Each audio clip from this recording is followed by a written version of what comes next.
Ladies and gentlemen, welcome to another video. In this video, we're going to be talking about how to use Amazon and your account dashboard. So let's get straight into the video, shall we? So when you open your Amazon application, on the bottom, as you can see, there is going to be the account tab. This is where you can find a lot of different things like orders, interests, accounts, lists, and many more.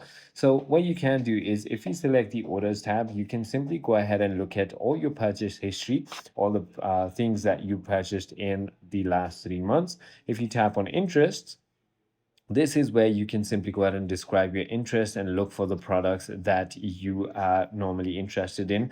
Amazon will definitely use this information in order to go ahead and push products to you.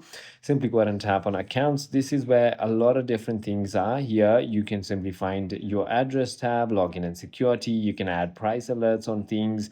Your browsing history can be checked here. Connected devices can be shown, and you can also go ahead and get subscribe and save, premium, and many more.